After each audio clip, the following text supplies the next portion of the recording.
Hello and welcome, heroes, to the Crit Academy. I am your host, Justin. Oh. That's okay. Look at the darn live stream on Facebook. Slight delay there. That's okay. Oh, heavens to great. I'm sorry. No, dude, I thought it froze and I was freaking out for a second. So unprofessional of me. Let me pull my show notes back up. We're not. I am your guest, Jeff Stevens. I'm your co-host, Austin. And I'm your other co-host, Ian. This podcast was created to provide you, our heroes, with new and reusable material for both players and DMs. We hope to inspire you with creative content that you can bring with you on your next adventure. Our show may not be suitable for young children, but neither is our D&D games. No. No. Especially this Halloween, I got some great stuff coming up. I'm super stoked. Yeah. I'm trying to convince Brandon to run the haunted for us. So, great adventure. So I'm really excited. Jeff, thank you so much for joining us today. We got Glad to be here. Always a pleasure to chat with you all. I love having you on. That's probably why I keep asking you back. I dig it. Every time I listen back to the episode you're on, I was like, damn, I'm going to write that down. you are just so full of wisdom. We got a great show today. We are going to be talking Adventures from the Potbellied Kobold, a Kickstarter you are launching right now. It is live as of 10/11. What is the end date for that? November 6th. So you got till November 6th to check this bad boy out. And I guarantee by the end of this episode, you're going to want to go pick it up.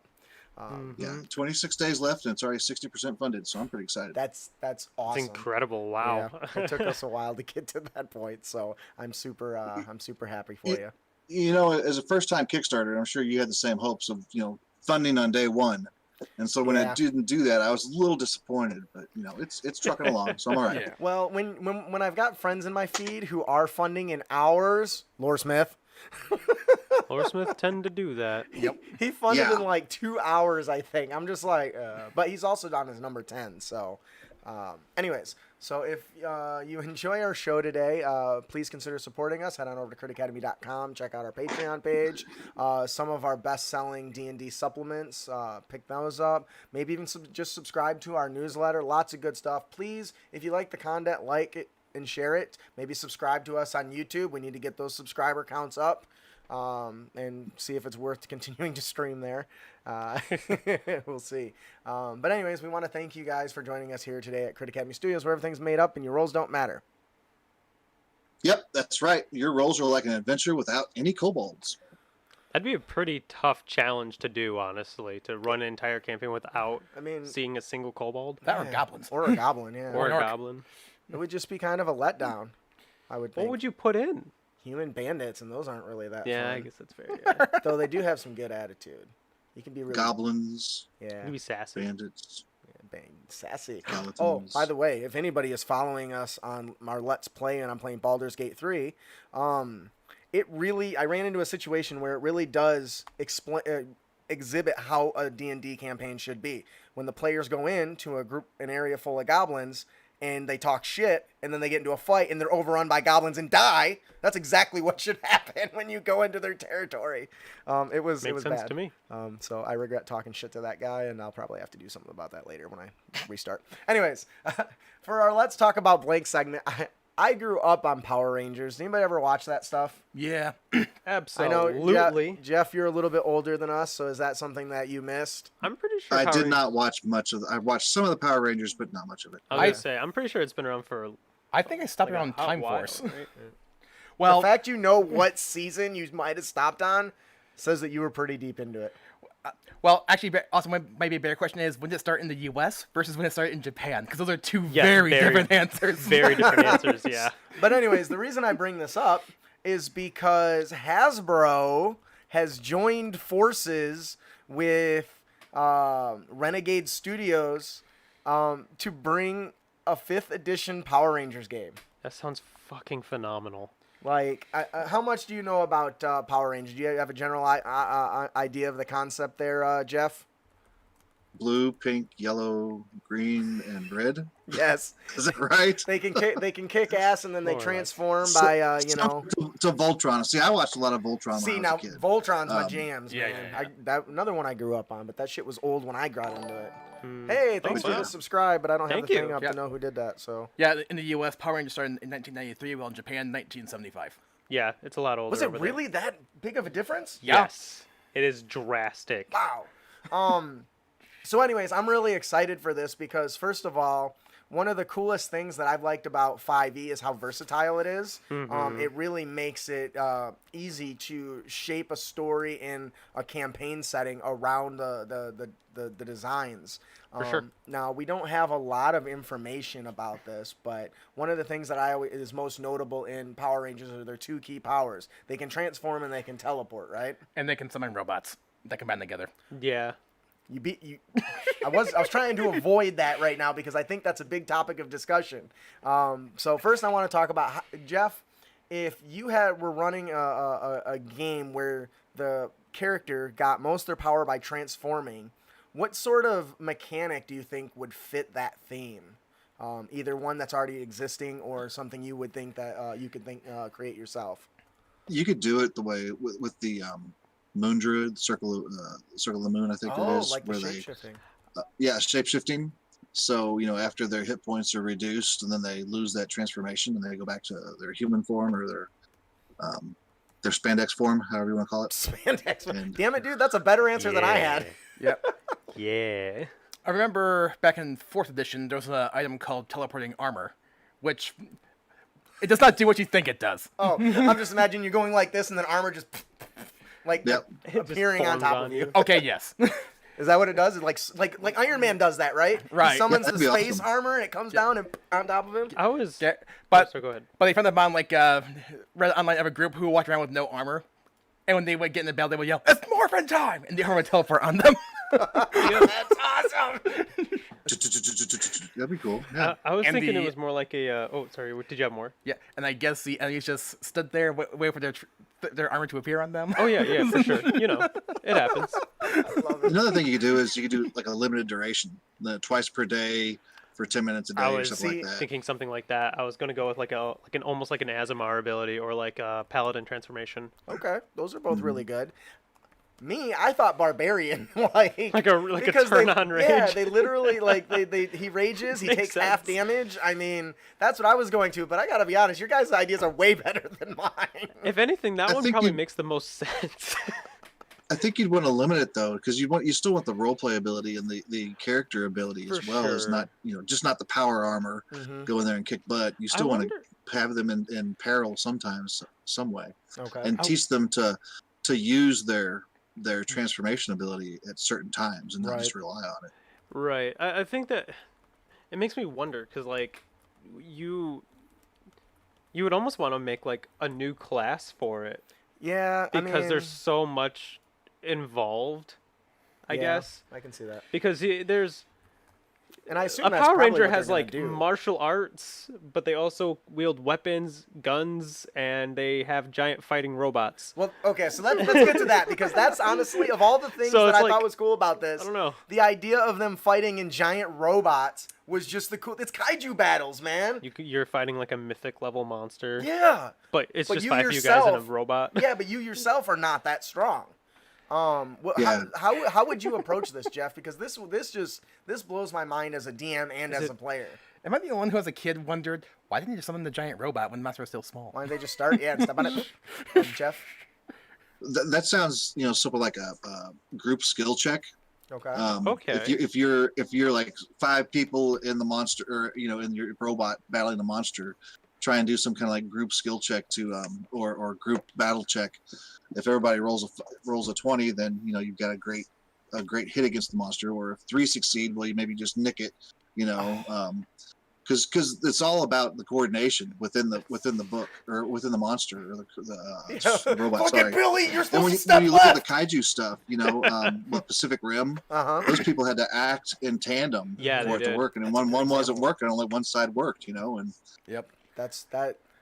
I could also see it being that's a good answer. handled like the starships in Starfinder. Like each player has a role. Like one person was the captain. I was thinking more Yeah. towards that One person route. controlled movement, and multiple people could control individual weapons, and so forth.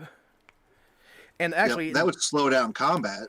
Yeah. I mean, It you'd have would, each person taking a unfortunately. turn to do something. Well, whereas Pathfinder's not exactly known for its fast combat, anyways. No. True. And as regards to how to make Power Rangers, there's been a few suggestions in chat, kind of like what you were saying. One person, Different circle druid. right, or Kobold, 3 kobolds in a trench coat. Each person's an Eldritch Knight. See, now that's really cool. I like that. The Yeah. Eldritch Knight that Alan Tucker says. That makes sense, yeah. have we ever asked, are the kobolds naked in the trench coat? Can you just imagine, like, dude, your dog's in my face? That's not The that kobold in a big. trench coat just kind of says, 3 naked kobolds in a trench coat. Oh, gosh. Yeah. Oh, that's funny. Why are you not wearing pants, sir? Because I'm in a trench coat. That's a fair answer. Looking like you're ready to flash everyone. All right. Anyways, I thought this was really cool, and honestly, while I'm not into Power Rangers like I was when I was, 10, I think Right. this is a really cool idea because I'm curious to how they're gonna do some of this stuff. Because as a DM and as a player, the idea of occasionally fighting giants like Tarrasques, but then in yourself not being strong enough to actually do that, you have to work together with this powerful suit of armor that only functions by each person's movements is just, it sounds fantastic. It sounds like a great opportunity for role play and world shaking events, So I also heard that they were looking at My Little Pony for 5th edition. Yeah. That's also interesting. I have not seen My Little Pony, but I'm sure if Brandon watches this, he's going to be super excited. I don't know much about that. I know somebody's name's Rainbow Dash. Yeah, that's Rainbow one. Dash, Applejack. See, my daughter used to watch My Little Pony. Twilight It's actually a Sparkle. good show. Twilight Sparkle. Yeah, I heard the Yeah. reboot was actually pretty solid overall. Yeah. And then there's this guy. Yeah, no. Okay, so I think we'll do it before we He's start got talking too about much My Little man to watch My Little Pony. Pony. It's not that. Yeah, okay, that's probably Yeah, it is. All right, I think that'll do it for our Let's Talk About Blank segment. If you want to check out the link that we found this at, you can head on over to critacademy.com/post/episode 191. You'll find it right there in the show notes. Before we move on to our main topic with Jeff here, we have a gift to give away. Compliments of Loresmith. Yeah, Lore Smith, thank you. Again, as every week. So, the gift to give away today is the modular dungeon tiles. Now, it's not just any modular dungeon tiles, it's specifically the Arcania set. And if you don't know anything about them, they are an easy way to create your own beautiful digital maps. Now, the Arcania set in specific lets you make dark, shadowy dungeon maps rich with the fumes of arcane secrets. So, maybe for once in this hole in this wall, it's rather large. Somehow you found the Megazord. Unfortunately, on the other hole, you have found the Tarrasque. I wish you the best. Hopefully you find them in that order. Yeah, hopefully you find them in that order. It would be very... the consequences are high if in reverse order. That's funny. Jeff, who is our winner today? I'm going to say MP Panucci or M. Panucci, whichever. I like that. That's a solid attempt. Way better than mine. Give it a guess as any. Oh, that's funny. Congratulations. If you enjoy the adventure, please consider checking out Loresmith's other fat loots. It's got lots of good stuff, including some additional freebies. You can find there on our website under the sponsors tab. Lots of good stuff. Tons of good stuff. Yeah, and I accidentally closed my show notes, so I need a second. Now moving on to our main topic, Adventures from the Potbellied Kobold. Now, let's face it, guys. Game masters, we don't have sometimes don't have the time to prepare for an adventure for the next session. Would you agree? Yeah. Yeah. And by game I mean, masters, I we mostly would. mean you, so. Well, okay, yeah, I guess they wouldn't have any mean, idea, but I know Jeff does, I've right? dabbled. done it. This Hold on. is well, Wait. I'm just saying it's not as it doesn't seem as regular unless you're just not inviting me, and now I just feel sad. No. It's not as regular because I tried and then the group fell apart. That's more Yeah. likely what happened. Anyways, we know this isn't always our fault. We can't predict what chaos may or may not occur every single day in our lives, especially as adults. I find that it's harder as an adult than it ever was as a kid when I didn't have to pay for nothing, I didn't have to go to work, and I didn't have anything important to do. There also wasn't a pandemic. That sucks too. That's a pretty big one. Well, what was the phrase? As a kid, I had no money to buy stuff for D&D or play video games. As an adult, I don't have time to play either one. but now I have all the money to buy those things. Speak But for yourself. wow, okay. Now, we can't always, nor can we prepare for all that stuff. When the adventure party turns left, when they should have turned right. We've talked about that numerous times on our show where I prepared an amazing campaign based off the billowing cloud in the east and the bastards went to the west. Well, that kind of just sucked, but that's sometimes how it goes. Well, Adventures from the Potbellied Kobold hopes to remedy this by supplying you with one-shot adventures designed to run quickly and efficiently. And can I say, Jeff, your stuff is always well-organized and efficient, so kudos to you. With many of them requiring little prep time. Now, Jeff, this isn't your first time joining us, but there may be listeners who are joining in this episode or watching for the first time. So before we get too much into the adventures of the Potbellied Kobold, can you tell us a little bit about yourself and what it is you do in the RPG world? Sure. I am Jeff Stevens. I'm a 49-year-old guy living in the Midwest, realizing a dream of writing for D&D. It's not official stuff, but I'm still writing stuff and living out a dream here. Of when I was a kid playing in the 80s, Dungeons and Dragons, and just loved that game back then. And Clearly, you still do. When I graduated, well, yeah, I do. I quit playing in 1994 when I graduated college, thinking that was the last time I'd ever roll the dice or change my hit points. And thinking, going into the adult world, nobody plays games anymore. Well, little did I know that was not correct. Not in the slightest. About 6 years ago, my brother approached me and said, "Hey, I've got a group of guys who are playing D&D. You wanna join us?" And I was like, maybe. Well, I went ahead and joined the game. Loved it. Had a great time. That's right before 5th edition came out. So when 5th edition came around, I actually started DMing, and I based all my campaign off of Metallica and Primus songs. And then I found the Dmsguild, and I was like, hey, I could do just as good, if not hopefully better, than some of the stuff that's on here. And so I wrote up the House of the Midnight Violet and put that up there, and was expecting it to sell like 100 copies on day one. It didn't, but I didn't get too destroyed by that, and I put out another one, The Throne of Bone, and then I just realized that I really enjoyed writing and creating these adventures and sharing these stories with people, and so I just kept on going. And I have a few titles now total on the Dmsguild, and just a few, huh? Just a few. Just a few, yeah. Okay. I have a few. It's just been so much fun. I mean, I enjoy writing. I enjoy telling stories, and so this has been my outlet for that. Maybe one of these days I'll write the Great American Novel. I'm waiting for it. Yeah, I think you could do it. For now, this is what I do. Yeah. And for those joining us for the first time, if it wasn't for you coming on the show and saying that exact thing 2 years ago now, I probably would have never started writing either. So thank you. Yeah, absolutely. Yeah, you just have to. I mean, you have to take that jump. You have to take that step, and just say, "I'm going to do this." It doesn't matter what the outcome is. And let's face it, majority of the products that hit the Dmsguild do not do well. That's just because there's so much content on the Dungeon Masters Guild. For sure. Yeah. But the more you build up your product numbers in your library for people to purchase from, the more money you'll make at this. And yeah, I'm cool.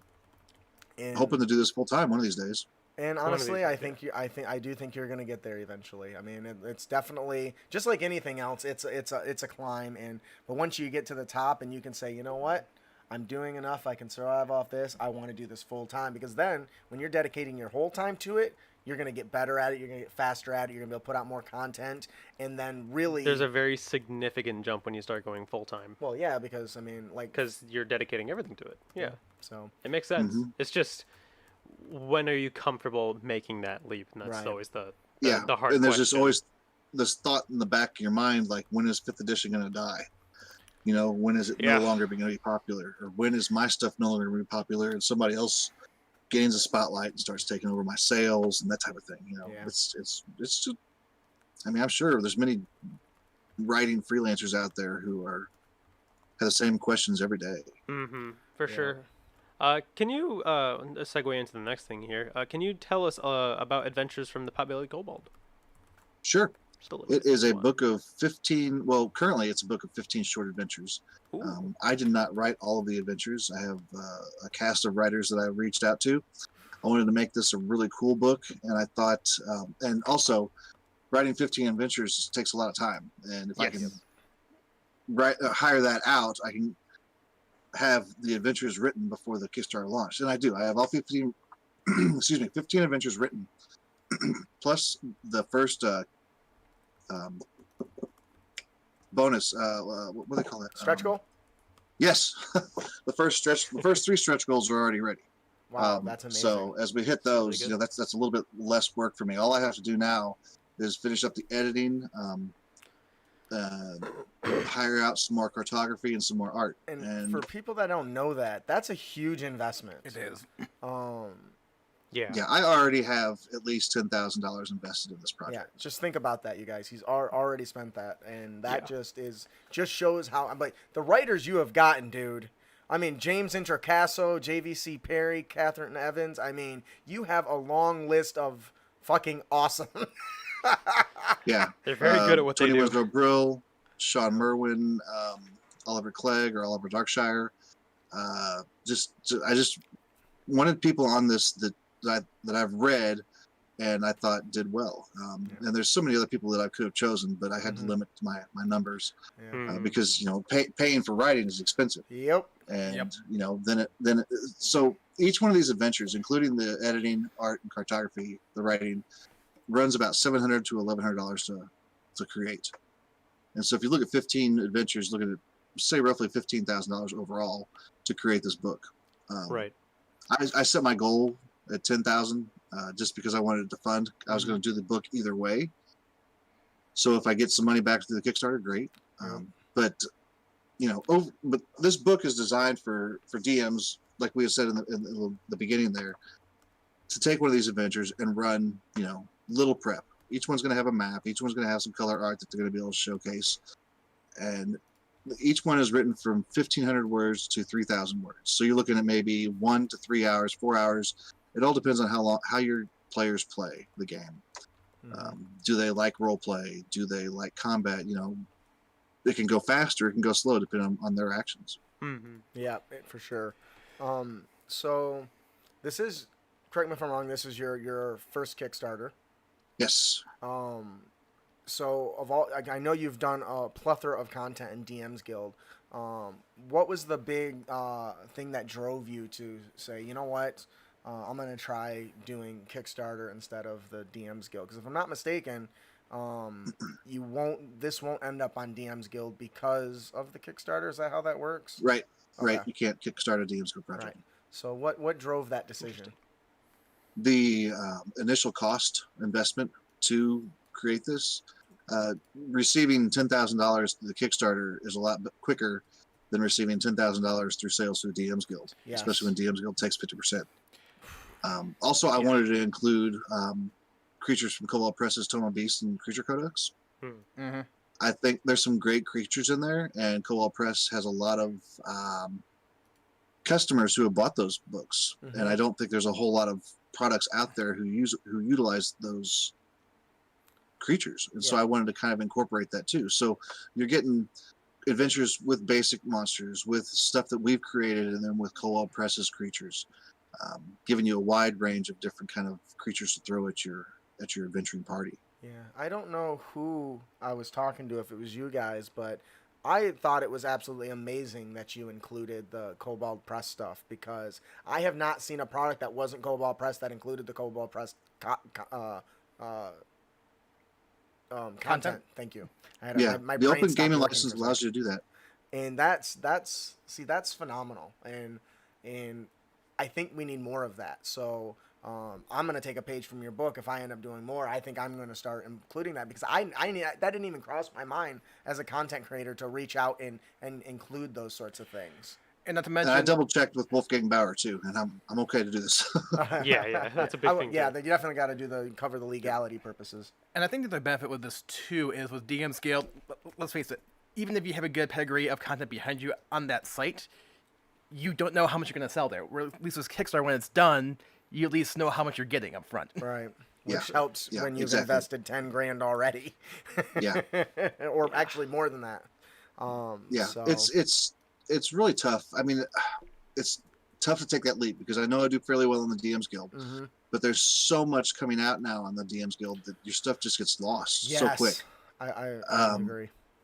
And to invest this much money into this kind of project, I had to go Kickstarter Mm-hmm. in order to see it, the initial funding come in. No. Mm-hmm. And even if I take a loss, because like we said, my expenses are more than 10,000. Uh-huh. But I wanted to create the book, and so Right. it's going to be for sale, and hopefully eventually I'll make my money back. Mm-hmm. Of course, if the Kickstarter does really well, then I'll make my money back ahead of time. Right. Sure. Which is always hopeful. Right. And now for like the burning question we have, due to the name of your Kickstarter, we're just wondering, who is the Potbellied Kobold? It's a great The question. Potbellied Kobold is Chrysalie Tingletoe, a gnome wizard who was cursed by an evil wizard to be a Potbellied Kobold. She is also cursed to stay within 30 feet of her covered wagon. So she can't leave her wagon. She can't go into town. She's a happy little Potbellied Kobold, but, she's got this curse on her. And so part of the book is going to be that you've got this list of one-shot adventures that Chrysalie Tingletoe, or the Potbellied Kobold, however you want to call her, can dole out to the adventuring party and say, "Hey, I've got this adventure for you." Kind of like a access point for new adventures. Mm-hmm. Like a quest giver. Hey, Yeah, a quest giver. come here. It's also going to include a way to reverse the curse. So you go through, and she has certain quests that you need to go through and collect certain items for her. And then once those items are collected, she'll be able to reverse the curse and then become her prior gnome self of Chrysalie Mhm. Tingletoe. I'm now wondering what would happen if the wagon got burned down. Can it get burned It's a down? magic weapon. Okay. Ah, Wagon. figured, No. yeah. Smart. He's like, I already thought about that. First thing they're gonna try to do is burn the motherfucker down. Hey, come on, Pookie. Now, see, I had what's to cool is ask. the inside of her wagon. She still has her magical powers. So she's converted the inside of her wagon into like a little pocket dimension. So it's much larger than the outside of the wagon. And That's she has a couple of constructs in there that she has rolling around to help protect her and everything. So I think it's That's a neat pretty little cool. idea. Yeah. So you mentioned that the quests are kind of to help her. I noticed at the front of the book you mentioned that you can actually you give details if somebody wanted to encompass the entirety as a whole campaign. It won't be it won't be all 15 adventures. We'll probably link maybe 8 adventures together to make it a campaign. So a short campaign, but I'm sure a DM could easily insert the others if they wanted to. So that's pretty cool. So here you have this product that is one shots galore. That they're prepared. They got maps. Everything's laid out smooth. You can run it. But if you decide, hey man, they really like this, well, let's just go to this next one. Oh, let's go to this next one, and eventually it gives you what you need to tie that all together and complete an entire campaign, which I just thought was a very clever way to do that. Because now you've got this product that indirectly could be a campaign book, which isn't something that you usually see when you get the collection of adventures that are just one shots and done. So I thought that was really awesome. Yeah, I wanted to give the consumer multiple ways to use it. Sure. And I thought that would be a good way to You do it. definitely succeeded, especially between that and the Kobold Press content. Yeah. Can you tell us a little bit about the Slime Cave of Norwal, which also, by the way, is available now for free? Yep, you can download that one for free on DriveThruRPG. That was an adventure that James Introcaso wrote, Oh. and the art that I got in for that was just stunning. Yeah. And I wanted to do a promo to kind of show off the art, show off the book, and give people for free when they actually backed, or even if they didn't back the Kickstarter, they can still go download the adventure for free, just to give them a taste of what it's going to look like, the art and the writing and that type of thing. And so I, talked to James. I said, "Hey, James, I'm going to use your adventure as a promo." He's like, "Cool," and threw that up on DriveThruRPG, and it's been downloaded 500 times now so far. That's insane. And you can head on over to critacademy.com/post/episode 191, and there's a link directly to it there. We'll also put it in the chat box here so you guys have it, because honestly, first of all, that was genius, because I instantly fell in love with your product after reading that, and Cool.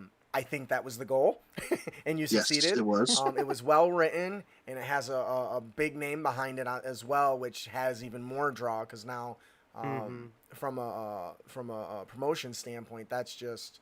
It was very clever. Did you come up with that, or was that something that was brainstormed elsewhere, or you're just like, I want to do this? I've seen other people do it. I don't know if they released it before the Kickstarter started, but I wanted to get mine out there and kind of promote the Kickstarter before it actually launched. Mm-hmm. And so I threw it out on Drive-Thru RPG about a month before the Kickstarter launch. Very clever. And because Kickstarter, you've got different people that you're trying to pull in to back your Kickstarter. You've got the Kickstarter followers who Kickstarter emails and says, "Hey, this is brand new. You might want to check us out." Then you've got all these people on Twitter and Facebook, and you've got people on Drive-Thru RPG who are downloading free content and that type of thing. So just another venue to try and get new backers or supporters. Yeah, and there's some of the aspect too of if you went on somebody's Kickstarter when that user creates a new Kickstarter tells you, hey, you remember that one thing you liked? They're making another one. Yes. Yep. That definitely, and I'm really hoping that helps. A foot in the door. Yeah. Because there's a lot of people that have been launching Kickstarters that are normally Dmsguild creators, because I assume it has a lot to do with the fact that Dmsguild has so many opportunities for other people now, that stuff doesn't stay up top very long, gets pushed off, so they're looking for other avenues to explore and like yourself, make it a potentially a full-time business. So, which, because you don't have the people that are the big names pushing as much on Dmsguild, it gives other people an opportunity now to rise up. What is the old adage about the rising tide raises all boats or whatever? I'm not exactly good with all that shit, but that's what I envision for this scenario, because you basically are expanding and growing your skill set and your audience, and Kickstarter allows for that, which is a fantastic opportunity. So I do have to ask, is there anything? There's a lot of adventures in here. It's safe to assume you've read all of your adventures. Is there one that you absolutely found that was just out of the ordinary and was superb, even if it was all the same cliches, or it was something out of the ordinary and from left field that just you fell in love with?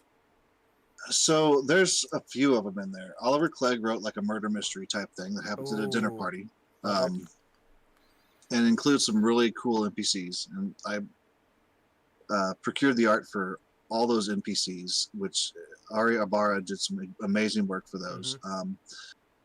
MT Black wrote Clunk Spindle's Clockwork Conundrum, which is kind of like a labyrinthian maze type thing that you go through, and you have to get clues and stuff to open doors and that type of thing. And the map for that's I think the map for that's on the Kickstarter page. It's an amazing map. Yeah, definitely. You guys need to be checking out this Kickstarter page. There's a link to it right in our show notes. Check it out, because there's some amazing stuff there. And then Greg Marks did one called TikTok, which occurs within a clock. Each hour is a different room of the clock, and you have to do certain things in order to get out of the clock once you're in it. Oh. So is that like a giant clock, or you're all shrunk? Like Honey, I Shrunk the Kids? I don't want to give that away. Oh, okay then. No, if it's That's part of the plot, awesome. then yeah. That's fantastic. Oh, yeah. And Tony Winslow Brill wrote one called, dang, I forgot what it is. It deals with an old adventurer's retirement home. Okay. What? And so you have to go. Adventurers get to retire? If they live long Adventurers enough. retirement home. These are old adventurers, and there's some things going on in there that you have to investigate. She did a great job with it. The instability of isolation, I think, is what it's called, something like that. But yeah, she did a great job. So there's some really cool stuff in this. Okay. I'm thinking so many things with that plot hook. One of them being, well, you know what they say about people who live long in professions where people tend to not live very long? What's that? They're usually pretty awesome. Yeah, what they do. It reminds me of that movie Red. Have you guys seen that? Uh-huh. With all the badasses coming out of retirement. Or one episode of the animated Hercules series where he actually goes into a retirement home and finds a retired hero. That just, like, I'm done. Pretty much. You know, it's funny. I know it's horrible, and did anybody ever see Sucker Punch? Yeah. Yes. I envision It it was being like a that. fever dream for me. That's all I remember. Yeah, I feel like it's like that. All these adventurers, they Great they visuals. can't move. They're all Not much weak and else. feeble, and they're just sitting there, and all their minds have accessed this like extra dimensional astral plane thing to take on their old young lives again. That'd be wild. That's a That would good be one cool. But It's that not quite like that. too. That'd be cool. that's That's a what I great idea. envision. But anyways, we were lucky enough. You sent us a sample that had some really good stuff in it, and we were so happy to have you on the show because this is such a fun product, and once again, your writing team is just outstanding. Is there anything else you would like to talk about before we move on to the next segment of the show? Anything we missed? Oh man, I don't know. The art, the maps are great. I think it's just going to be a beautiful product once it's all done. Yep. Alan Tucker's doing layout for me. The layout's looking great. Alan's awesome. Yeah, Alan's a great guy.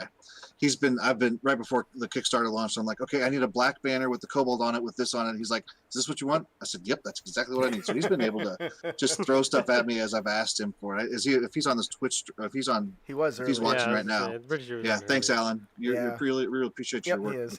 It's called You know. Instability of Isolation. He made sure Yeah. that's what it was. Yeah, and honestly, I've recently had the pleasure of working with Alan, and I'm super impressed by his speed, his accuracy, and his communication skills, and his work is just phenomenal. So I I'm will super say excited, that you can get the PDF for $15 on the Kickstarter. There you go. which is very there's reasonable. There's two tiers. There's the $15 and the $20 tier. The $15 is the same as the $20, but the $15 is just sitting there so that if you can't afford the $20, you can still get into the Kickstarter at $15. Hmm. Very cool. Interesting. And it is going to be once it's done, it'll be print on demand through DriveThru RPG, if I'm not mistaken. Correct. And hopefully Amazon. Be on Amazon too. Always a good place to go yes. Amazon's cool. It can suck away your money in ads, so be Yeah. careful Oh. with that.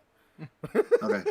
But you. I find people are trustworthy of Amazon more than they would if they're not familiar with like DriveThru RPG or DMsguild. They It get a feels little like, worried, yeah. yeah, I feel like it builds confidence in people who aren't used to buying from those third party places. So, all right, well, where can everyone find you? Find your Kickstarter, find you, visit you, all that jazz. You can find me on Twitter. That's where I'm most active, at J Corvin Stevens. On the Dmsguild, Jeff Stevens, and Kickstarter Adventures from the Potbellied Kobold. Mm-hmm.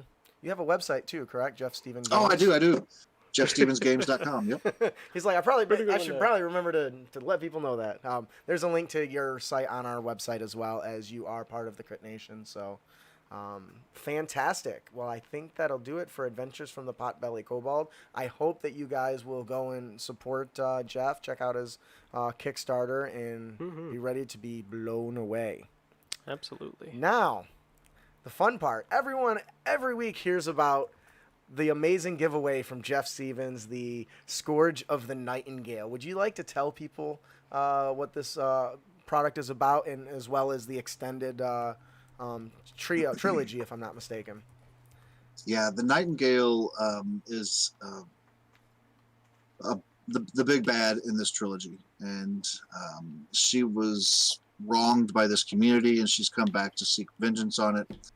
And she does so by she wants to start a war on in the region, and she's gathering troops and orcs and mammoths and just all these different types of things to start a war. And so your adventurers are tasked with kind of learning about this as the adventures as the trilogy go.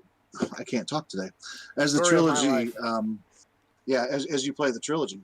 And so the first one is a mission where you're trying to thwart her plans of a kidnapped performer named Devin Artis. And unfortunately, the adventurers' plans don't go quite as planned, and they get to experience some fun things as it continues. Well, we always remembered since the beginning of this show, they always turn left instead of right. Bastards.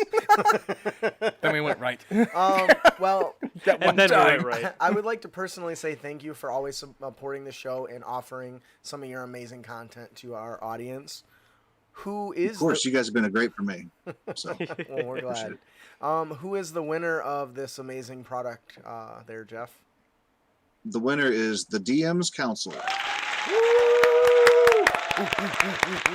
There's a council for the DMs. Yeah, apparently. It's a very small one. Yeah, I can't imagine it's. Well, it's hard to get players to show up for the game as it is, so getting anybody to show up for DMs would be a lot easier, I would imagine. Oh no, yeah, it'd probably be a lot easier because they're the ones that organize and make the time. They'll make it happen. Exactly. Congratulations to the DM's Council.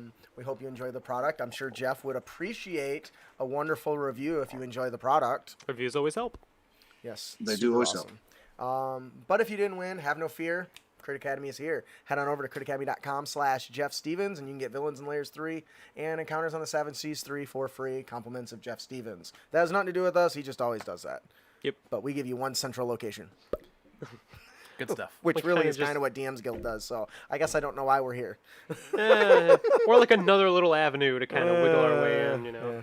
Yeah. So moving on to everyone's favorite part of the show, our Unearthed tips and tricks. Cool. Austin, would you like to take our character concept today? Absolutely, especially since it says something along the lines of the character concept today is the battle commander. I'm always about it. Follow my commands and victory will be ensured. Ooh, that was really good. Yeah. You are the embodiment of the battle leader in action, an inspiring commander who effortlessly flows from issuing commands to engaging the adversary and back again as conditions on the front line warrant. As a leader who battles as well as she leads, you have earned the allegiance and admiration of your allies, and together you have been forged into a unified battle squad. Jeff, I have a question for you. Mm-hmm. What class would you pick to run this sort of character concept? I'd say either a fighter or a paladin. Good choices. I can see that. I definitely think that the fighter works really well if you get the commander battle master build, where you can literally have the rogue or another melee barbarian take an action in place of yours if they're gonna do more heavy duty stuff. It would be bigger. Also taking there's a feat that gives temporary HP, I think. Yep. Is it Inspiring Leader, actually, I think is what it's Inspiring called. leader, yeah. Which I think would go really, really well with this. Give that old school warlord feel, I think. And a couple things too is like there's a couple abilities that battle masters can use that could help us with that. And there's also the what was it, the Purple Dragon Knight from the Swordcast Adventures, which is also called Purple the, Dragon is the really good. Banneret, Okay. Those are some good ones. which basically revolves on being a battlefield commander of some kind. So I can see that. Now, there's one class I think would actually be really good at this. Bard. Yeah. Damn it, bastard. You pretty much always say Bard. You always find a way to throw Bard into it. Well, maybe I have a thing for bards, okay? Yeah, there's nothing wrong with I it. think it works really good with their ability to access their bardic inspiration, I the was gonna say, Bane bardic spell. inspiration's pretty good. You know, all those sorts of things kind of fit that theme. And in fact, if you really like this concept, you can head on over to critacademy.com and pick up the War Chanter that's all about this shit. Yep. Who's also a bard. Yeah. Uses pole arms. Troops. I Just think also the a- bard would have to have bagpipes though to be a battle commander. Get out of here with I'm that. about the bagpipes. Bagpipes. That seems like the powerful instrument. You know, you think Yeah. about like Rob You Roy gotta- and You have to And, you know how much air you have to blow into that thing to make sound? A lot. And do you know how skilled you got to be to do it while people are trying to murder you? Absolutely bagpipes. You're just letting them know Yeah. that you're on the dude, way. a dagger, and it's done. Yeah, then you kill them. there more are no bagpipes. And You then can't you- just dagger them. Do you know how much I would piss off a Scotsman if you did that? Then you'd be dead. You're telling me you're gonna That try ruined and my stab, pipes. That's the My Jack episode. you're trying to stab the bagpipes of a 6'7" Scotsman? I'm not gonna. I'd rather turn the other way. Anyways, But also, my input on this. Thank you for skipping me, well, you know, because it's not my character concept, but it's there. It has my name next to it. what would you do? I'd totally choose the Conqueror Paladin, 100%. Oh, the Conquest Paladin? Conquest? Conquest Paladin. Conqueror, Conquest, it's the same Same thing. thing. Okay. Yeah, I can see Effectively. that. Actually, this is basically how my wife lives her life. So yeah, that definitely fits. She is a conquest paladin. So this fits really well. I can see that. Well done. Oh, she already knows. I mentioned it years ago. And I was then just like- I already been punished for calling her a I conquest. was gonna say, and you're still alive? I'm impressed. No, I'm not. She murdered me, and I am a robotic double, so she never got caught after taking the life insurance. Anyways. so- Impressive, honestly. That'll do it for our character concept, the Battle Commander. Our monster variant today is the Zenari. Now, there's a lot of lore with this. I want to give a huge shout out to our patrons. This was a crowdsourced concept from our patrons, so thank you guys very much. Little is known, including you. You're not a patron, but thank you. I found that writing the mechanics is my specialty, and leaving the descriptions to everyone else is like that thing. Little is known about these aberration abominations. They prefer damp, abandoned mines or expansive tunnels, even sewer systems on rare occasions. Tales are told to adventurers and travelers to never journey into unexplored tunnels, for the darkness hides the drinker of dreams. It stalks its prey day and night, tormenting and cursing them as they are chased through the tunnels, skittering along the walls and ceilings. The creature does everything it can to prevent its prey from receiving even a single moment's respite. It uses hit-and-run tactics combined with its piercing claws that curse its foe with nightmarish waking dreams. The scenario... that's spelled wrong.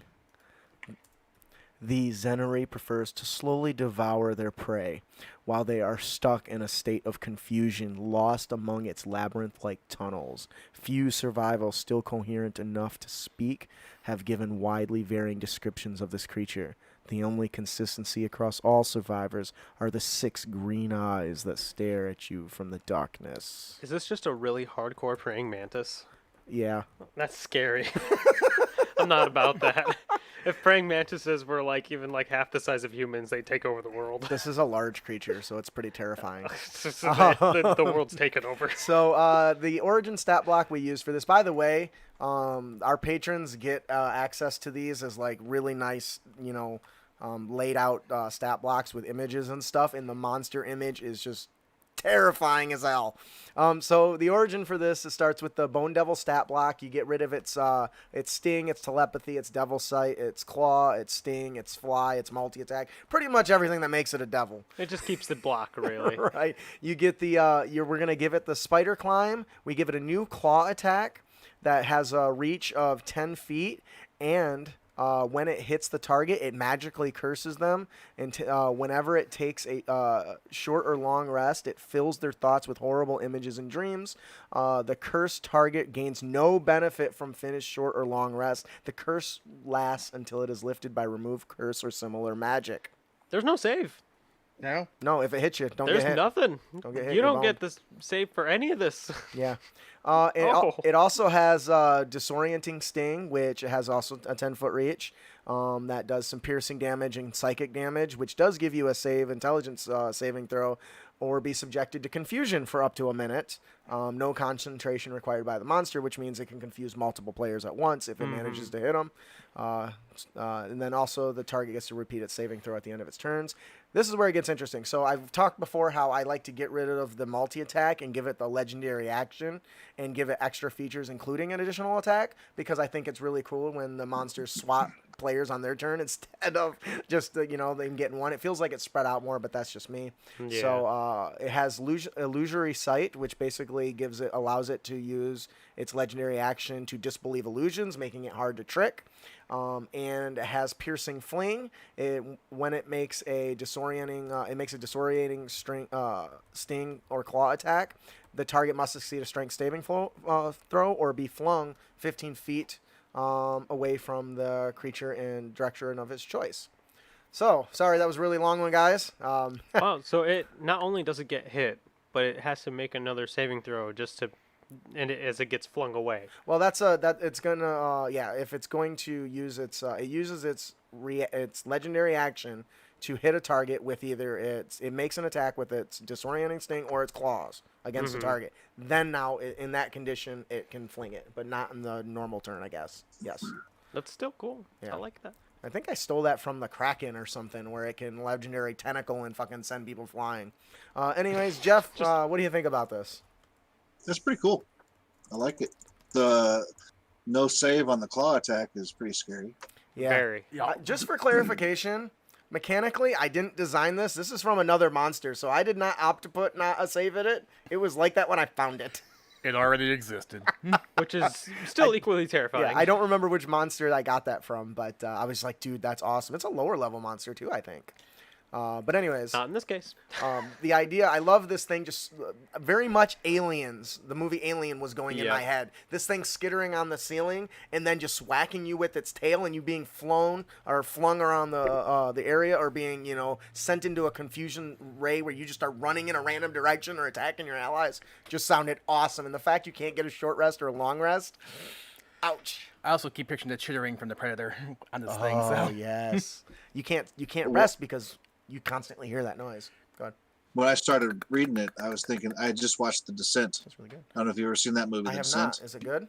Oh, it's a great movie. I'll check It's, it out. a group of girls goes spelunking in this Appalachian cave system, and they find some pretty crazy things down there. I'll have to check No, it out. actually, Is it on I Netflix or might have something? watched that. I heard The of it. Descent. I can't remember where I watched it, either Netflix or HBO, but it's good. I'll have to Both check of it them, out. The I love Descent stuff 1 like and 2 that. are both good. I just recently rewatched like a time loop thing where they went into the cave and it was really cool stuff. It's gone now, but anyways, I actually watched Tenet last night. how was it? It needs a second viewing, no question. All right. So any other comments on this? I know it was really long-winded. No, That's why I that's don't good. usually include all the lore anymore. It just gets in the stat block, but I wanted to for this one because I felt it really set the mood for what this bastard is supposed to do. That'll do it for our monster variant, the Zenery. And like I said, if you like this, consider becoming a patron. Every single week I put out one or two of these really nice monsters along with other things that keep my ass busy, but they're really nice. All right. Jeff, would you like to tell us about our encounter? Yeah, the encounter of the week is called a Lost Cog. Forgot about this. While traveling through a large plain or barren valley, the characters stumble across a strange round metal object in the middle of a crater coated in thick layers of dust. It has small wings with spindly arms and legs, all broken with sparks shooting out of it. The object is a damaged monodron, a Monster Manual reference, with one hit point, and its name is D2R2. The creature was sent out years ago, its last 17th cycle from Mechanus. During its last 17th cycle from Mechanus. A creature knows the following information about Mechanus with a successful DC 19 Intelligence Arcana, or automatically knows it if they are an artificer. Cool. Mechanus, a plane that embodies absolute order, and one made almost entirely of clockwork gears, are interlocked and turning according to their measure. D2R2 was sent out on a reconnaissance mission to gather information on the state of the material realm. Unfortunately, during its travel, it was damaged and has been unable to do its duty, as it has been stuck in this location for many years, unable to move. D2R2 seeks the character's aid to repair itself so that it can finish its reconnaissance and report to Primus its findings. The characters must find an artificer to help D2R2 Lost carrying him around as he does his recon, taking interest in every little detail and constantly struggling to understand illogical behavior. If the party has an artificer, the repair should require rare adamantium or mithril components they must seek out and find before they can finish the job. You know, I could also see an argument for a Forge Domain Cleric, too. I could too. Well, I didn't think about that, so excellent point. What do you think about this, Jeff? I like it. It's a fun little encounter idea, and it's something that can last like one session, or it can go on through the entire campaign as D2R2 makes references to their illogical behavior. Like, as heroes, that's almost all they do. I mean, from an outside source, watching adventurers run into danger is illogical in most cases. But I also love Right. the idea of them basically strapping Sheldon Cooper to their back, who's just nagging them the entire time. Or C-3PO, just like C-3PO and Chewbacca. Oh, man, that's really awesome. I recall, for the most part, the denizens of Mechanus, with the Magi here, for example, tend to be lawful good. But I stress the lawful part because, as you kind of said there, they believe strongly in order and logic. So, Do you have anything? No. The one thing I want to touch on, I included the 17th cycle because that is part of the Mechanist lore, where they're constantly, every so often, they send out these waves to explore to see how the universe is altered or changed since the last time they did it.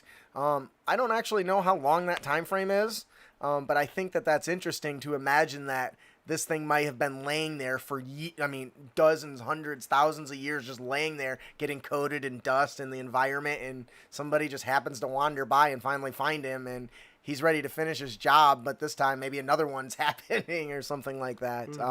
I also think it's a good opportunity to introduce the characters to another plane of existence, because once they figure out how to get them there, well, maybe they become friends with them and they want to go and see and explore and all that stuff. So this was, I designed this in mind with the idea of exploration being a key, finding components to fix them, locating somebody to fix them, all that stuff. So. But what if somebody wants to steal a D2R2? Dude, because that's they a whole think nother it's one. a rare thing, and so you've got this other group that says, I want this thing, I want this creature. Trying to steal it from you while you're trying to get him home. That sounds like E.T. It's E.T. Isn't that what happened to E.T.? Yep. Like the little Yeah, kid's probably trying to will. save him while the government's trying to take him, get him home. That's awesome. That's Be a happy interesting accident. to see like if any like other parties know what D2R2 actually is, and they just actively try and like take him for whatever reason. Yeah, that sounds awesome. I think that's a really that's why a good I idea. really like these little encounter things that we do, because I feel like they give us a good thing you can run, but then they can be expanded upon and it'd be different for every dungeon master and every table that runs it, which is awesome. So I really want to do this now. Yeah, I was scrolling through the monster manual some time ago. I was like, I've never used this monster. I'm gonna figure out what to use it for. We are in Avernus now. All right. Yep. All right. I think that'll do it for our encounter of the podcast, a Lost Cog. Thank you, Jeff. Yes. And today, our magic item is the Staff of the Mind Sculptor. This oaken staff has a sapphire gamut in its head with 3 silver-cast mermaids with arms outstretched, grasping the deep ocean like gem. Side note, I have no idea how to pronounce that, so I just winged it. What is it? Gamut? Yeah. All I right. think it's a typo. Jim I think Hat. it's supposed to be gem at its head. Okay. That makes way more sense. This This is why I have editors. oaken staff has a sapphire gem at its head, with 3 silver-cast mermaids with arms outstretched, grasping the deep ocean like gem. There, that helps me with editing too down the line. Now, this staff is very rare, and it requires attunement. Your ability to see the truth in the false is amplified by this magical item. You have advantage on all intelligence investigation checks to disbelieve illusions. While you hold it, you also gain a +1 bonus to your spell save DC for any illusion spells you cast. The staff has 10 charges. While holding it, you can use an action to expend 1 or more of its charges to cast one of the following spells from it, using your spell save DC. Color Spray, Blur, or Major Image, and each one has varying costs. The staff regains 1d6 plus 4 expended charges daily at dawn. If you expend the last charge, roll a d20. On the 1, the staff becomes clear, splashes into a puddle of water, and is destroyed. What do you guys think? I like it. Gives the spellcasters more defensive options. And Wow. Yeah, I like it. I have trouble just coming up with ideas for magic items like that. So I think it's pretty cool. Yeah. I'm going to be honest. I can't take all the credit for that. I totally look at Magic the Gathering image cards and come up with ideas for this stuff. And I was really... No worry, that's cool.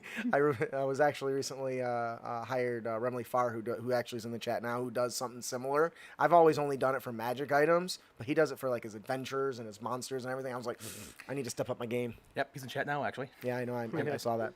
He was a good guy. You did good there. Yeah, you actually sent me his direction, and he's been doing some phenomenal work. So, Good. doing our our one-page adventures for our patrons that we release. So I really like this thing. Every time I go through the Dungeon Master's Guide, everything seems to be about direct combat all the time. Increase your armor, increase your damage, blah blah blah. While there's a few that just focus on pure utility, I didn't see any staffs that really did that. And so I thought giving the illusionists their own staff would encourage that sort of, or giving a player a staff of illusions would encourage that sort of gameplay. So, and plus, I totally didn't base it off of Jace the Mind Sculptor at all. Nope, not at 'Cause all. I would never do that. Thanks, Watsy. I think that'll do it for our magic item, the Staff of the Mind Sculptor. Okay. And our dungeon master tip of the podcast is Monster Madness. The terrifying layers of some monsters can incite a level of madness that can quickly overtake even the most hardy of adventurers. You can enhance the feeling of terror by adding a new layer or regional effect for otherworldly monsters such as mind flayers, beholders, and other powerful monstrosities. While in the monster's lair or within sight of the monster, roll on the Monster Madness table to determine the nature of the madness, which is a character flaw that lasts until cured. See the Dungeon Master's Guide for more on madness. I totally didn't steal this from one of Jeff's adventures at all. No. Nope. One of my Jeff's like, favorite adventures. I'm looking at you.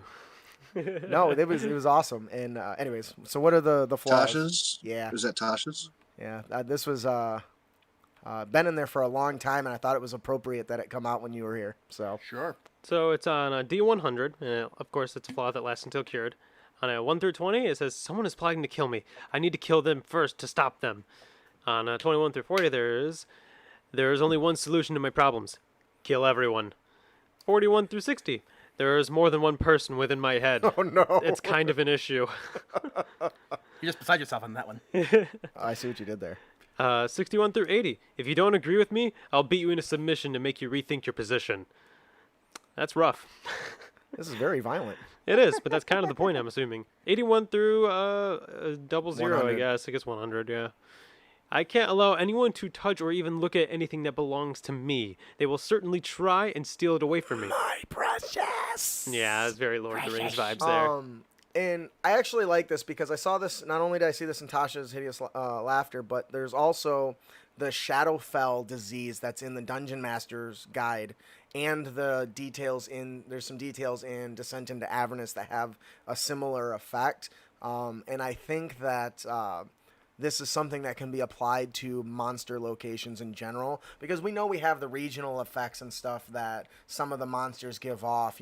Water in the area smells like sulfur and boils, or when it gets too close, or stuff is petrified in the area. Why not have something that can alter the characters in a more not less physical way, in a more And almost like mental state? a fundamental level. Yeah. What do you think, Jeff, since it's partly your idea? I love it. I bet. I would hope so. It'd be really you- weird otherwise. Have you used anything like this since in any of your adventures? I mean, within the NPCs, you always give them some kind of flaw, but nothing like if you don't agree with me, I'll beat you into submission to make you rethink your position. Yeah, But that's pretty bad. great, Yeah, I'm not very good at coming up with flaws, so I'm happily taking submissions to change that. But I think this one specifically works really well with like mind flayers. What it means to me too is some of these flaws I could see some adventurers having anyway. So Yeah. I don't mean it in a negative way, as in if it makes it worse. It's like I can't tell if they're just being themselves or if something's wrong with them. Yeah, but I think the biggest use of this is stuff like protection from good and evil needs to come into play. Spells that I don't see get used as often can help prevent this, which if you're given a warning to your party, like, hey, when you enter this area, it messes with your mind, it should encourage them to prepare spells and features that they wouldn't otherwise need. And that's why I wanted to make this a little harsher than it could be. Like in Tasha's, it's funny. Like some of the flaws and stuff they get it cracks me up. This I wanted to go a little bit different direction because I wanted to force the characters to come up with some sort of I think the character should be forced to come up with some sort of deterrent, a nuclear deterrent. And if they don't, it punishes them severely. At least that was the thought when I originally thought of this. But you can change this flaw list to whatever you want. And that's the beauty of it. Yeah. Yeah, that is the beauty of a lot of these things. I mean, just come up with ideas, and your party as a DM. You know what's going to spark them, and be like, oh no, not that. Right. Um, I'm also a bit of a douche, and I do turn my players against each other pretty often. Actually, I think Not it's mostly in recent you. time. Not in recent time. Oh, wow. That's Yeah. a shame. It's Time, been time for that to happen. it's been months Yeah. since I've hurt another Killed person another on my player? team. Yeah. You almost killed somebody, didn't you? Did I? No, they all ran away in the underwater adventure, I think. No, I No, killed you everyone killed in the everyone. under one. In It was the a wipe, underwater wasn't one. it? Yeah, it was a wipe. Yeah. I killed It was a wipe. everybody. As a one-shot, it's okay. Yeah, Anyways, I literally, Killed/dominated more accurately. yeah, it was pretty you guys good. could have ran away. No, they Oh, couldn't no, have. you couldn't We were because blocked off. because in the slowdown in the water. And then 'cause I the had Tide full Master. speed in the water. So Yeah. and I was a champion fighter. Oh, And you they guys got were wrecked. out of spell slots mages. So just so It was everyone looking knows, bad I for am them. not as a terrible DM as it sounds. Okay, maybe a little bit. Anyways, I Hey think man, I'm okay with some conflict. Like, I mean, especially if I'm the bad guy, that gives me reason Well, to be in like, my- hey, in my I get to fight more defense- people. it's not my fault the save is most people's dump stat. Yeah. That's Yeah. really not on No, me. no, that's yeah. Let's put an 8 in this. Nobody uses this skill at all. Until the champion fighter gets dominated, and he looks at his best friends like they're a pile of pork rinds. He's like, hey, you That'll, look good today. He's like, oh, thank you. That's awkwardly nice of you. he's not usually nice. That'll do it for our Dungeon Master tip, Monster Madness. Pretty good one. I would encourage you to make all the flaws somehow related to maybe the monster that is in the area. That would Like be a more fun. behold, like if you were like afraid of like the beholder, you could say like, I'm always feeling like I'm being watched. There's just eyeballs everywhere around me. Oh, damn, dude. That's really good. I like that. See? You just be like, it's all everywhere, and you're like, Gotta roll off everyone's the looking lips. at me. I don't know. Our player tip of the podcast is Don't be a dick. Don't be a dick. Good. Nice try. I don't even bother having them edit anymore. It's just I love it's kind of become a thing. Some raw. So today's arcane teaching is Arcane Bindings. You can use the Conjure Elemental spell to summon a powerful CR rating minion. Now, the largest problem with this is the Conjure Elemental spell only lasts an hour, and it requires concentration. So once you get whacked, it's just out of existence, right? Mm-hmm. What's worse though is you break your concentration, it's hostile towards you. So now you got to ramp it to elemental that wasn't there a moment ago. Right. Now, here's where it gets interesting. With the magic circle spell, you can use it to create a powerful prison for celestials, elementals, fae, fiends, and undead. Mm-hmm. Once summoned, the spell once summoned the magic circle, if it's inverted, because it can stop stuff from coming in and from getting Right. out. You want to make it a prison. You can use planar binding spell to force the creature to serve you for 24 hours and no longer require concentration, and they're not going to necessarily be hostile to you when it's over. As long as you have the components, you can continue to bind them indefinitely, so long as you pay the heavy cost of 2 5th level spells and 1 3rd level spell every night, or every long rest, or whatever. Though you can really lower the impact on a single character if you have multiple people that have the collection of those spells and you work together to create this binding. What do you guys think? See, I love this kind of stuff because this would be like, you now suddenly have the tank of your party. Mm-hmm. If you're just all playing spellcasters, you just made a tank. Especially if someone Earth Elemental. Yeah. Yeah. And it's gonna listen to you because it has to. Yeah, and as long as you've got the resources, it never cannot be Yeah, yours. just make sure you wake up early enough to reset that binding, because if you don't and you oversleep, there's a plot hook for you. You're all gonna die. What do you think? You may have just inspired some big bad, a big bad group of wizards for one of my next adventures. Oh, that's awesome. Well, definitely send me a free copy as a thank you. 5 adventures to go around with this planar binded elemental. I think it sounds pretty darn cool. Yeah, and I don't think it just has to be an elemental. I think that's the one that just is the easiest to Right. maintain, because you can summon stronger stuff. Like with planar summoning, I think is one, or even the wish spell.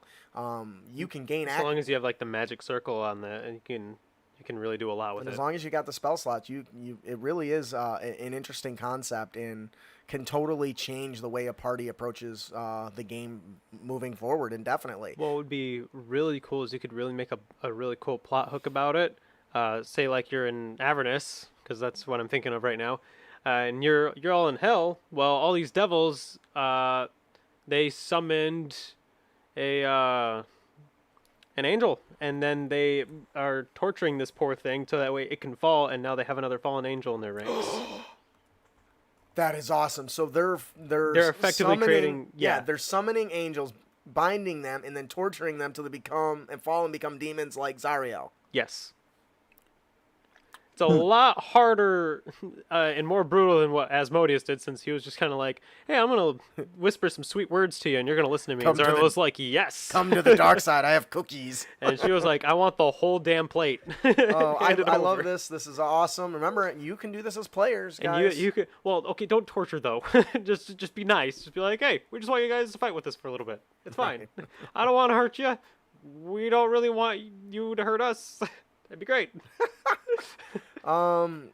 We just need help. Is there any other comments on this? I think this is really cool. Would be a lot of fun. Yeah. I don't really play spellcasters, but now I kind of want to. I think that'll do it for our player tip. Don't be a dick. And you can avoid dickitude by paying attention to arcane teachings and do those arcane bindings. Bind some stuff. Yeah. Which, by the way, currently my patrons just got access to a new wizard subclass called the School of Binding. Guess what it does? Is it just magic circles galore? No, it forms, instead of forming pacts with imps or anything, they bind mephits to their service, and they channel their spells through the mephit to release unique powers instead of using the traditional spells. It's pretty cool. And you can do stuff like this too, but it's a lot of fun. So thanks to all my patrons who helped put that bad boy together too. So, all right. Uh-oh. Uh-oh? I don't have a topic for next week. We're going to have to Just join us on our next episode. Yeah. Please join us next week. We will have an awesome topic that I forgot. So We'll think of something. I had to move stuff around because we had a cancellation, and then I forgot to backfill it. So we always have some awesome stuff, so come and check us out. Yeah, works for me. If you have any feedback on their tips and tricks or topics you'd like us to discuss, please send them to us. You can email them to us at critacademy@gmail.com, or you can find us on Twitter and Facebook and YouTube and Twitch at Crit Academy. We're everywhere. Find us. Sorry. We hope you've enjoyed your experience here at Crit Academy. If you did, you can help others find the show by leaving a hopefully 5-star review on iTunes, or just send us a message telling us how much you enjoy the show. Also, be sure to give us a like and a share. Make sure to subscribe to our show at critacademy.com. Follow us on Twitch TV/Crit Academy, and subscribe on YouTube so we can help you on your future adventures, as well as a chance to win cool prizes each and every week. Some of them from Jeff Stevens right here, actually. Yes. Make sure to check out our fellowship members as well. Yes, if you've not been over to our Crit Nation page, please visit there. The Kind GM puts out amazing content every week, always doing his little blogs and his little Twitter posts. Jeff does amazing content. I want to send you over to, I'm sorry, Gabe. What is the name of your podcast? Inter-Party Conflict. It's one of my favorite podcasts, but apparently not enough to remember it. Check out Gabe and Jeff. They do amazing show answering your questions every single week. Before we close out, Jeff, do you want to give yourself one more plug? Tell everyone who you are, where they can find you, and why they should pick up or support you on Kickstarter. I am Jeff Stevens. You can find me at J. Corvin Stevens on Twitter, JeffStevensGames.com on the internets, and Dmsguild at Jeff Stevens. And my Kickstarter, if it does really well, I'll be able to quit my full-time job and go full-time as an RPG creator. Wow. That's why you should support it. Let's support his dream. That's what we're doing.